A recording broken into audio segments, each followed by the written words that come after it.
នេះជាវិញ្ញាសាពីរខាងឆ្វេងនិងខាងស្ដាំគឺគេចាប់ឃ្លី3គ្រាប់ព្រមគ្នាពីក្នុងចំណោមឃ្លី7គ្រាប់ដូចគ្នាយើងនឹងពិភាក្សាលើព្រឹត្តិការណ៍ A ទៅលើលំហាត់ទាំងពីរតើវាខុសគ្នាដូចម្តេចខ្លះ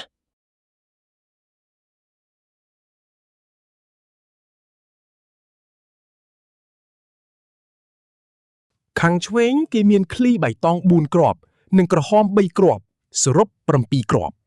ចំណែកខាងស្ដាំគេមានឃ្លីបៃតង5គ្រាប់និងក្រហម2គ្រាប់សរុប7គ្រាប់ដូចគ្នាគេចាប់យកឃ្លី3គ្រាប់ព្រមគ្នាដូចគ្នាគេបានចំនួនករណីអាចដូចគ្នាគឺបន្សំ7យក3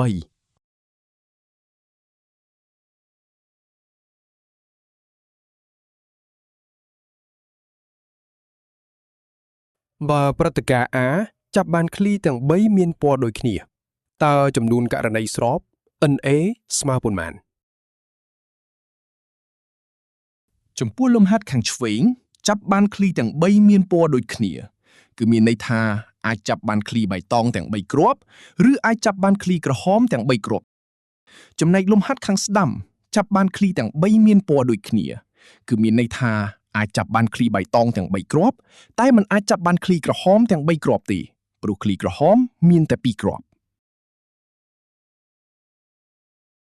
យើងបានចំនួនករណីស្រប N នៃ A ខាងឆ្វេងឃ្លីបៃតងមាន4ចាប់បាន3គឺបន្សំ4យក3ឆ្នប់ឬគឺសញ្ញាបូកឃ្លីក្រហមមាន3ចាប់បាន3គឺបន្សំ3យក3ចំណែកខាងស្ដាំឃ្លីបៃតងមាន5ចាប់បាន3គឺបន្សំ5យក3ដើម្បីរកប្របាបនៃព្រឹត្តិការណ៍ A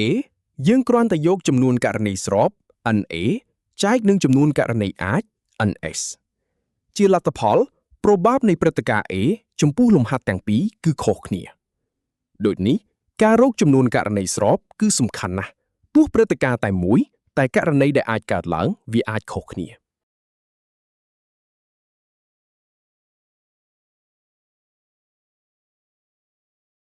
ត្រឡប់មកខាងដើមបន្តិចចំពោះព្រឹត្តិការណ៍ A ចាប់បានឃ្លីទាំង3មានពណ៌ដូចគ្នានៅក្នុងលំហាត់ជួនកាលគេអាចសរសេរថាចាប់បានឃ្លីតែមួយពណ៌អត្ថន័យទាំងពីរគឺដូចគ្នាគេសរសេរមួយណាក៏បាន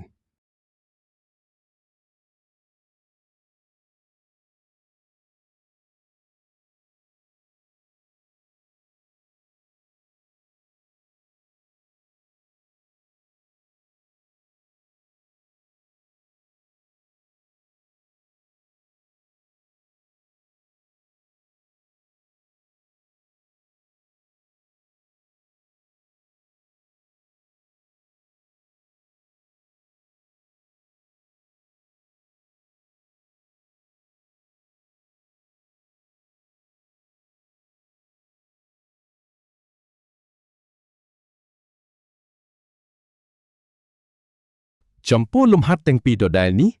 ចូលអ្នករកប្របាបនៃព្រឹត្តិការណ៍ B ចាប់បានឃ្លីតែមួយពណ៌សូមប្រាប់ចម្លើយរបស់អ្នកនៅក្នុង comment